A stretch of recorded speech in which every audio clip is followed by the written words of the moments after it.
Nilagdaan na ang implementing rules and regulation ng VAT Refund Act para sa mga non-resident tourists.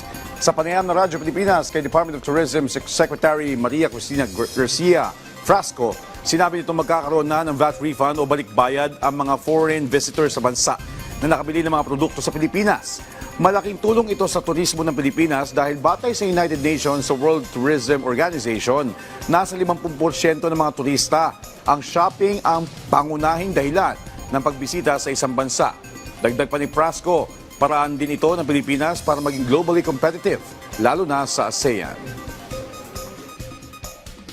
This also allows for the Philippines to be globally competitive, and especially in the ASEAN, kung saan yung mga neighbors natin and competitors have also passed their own VAT refund mechanisms.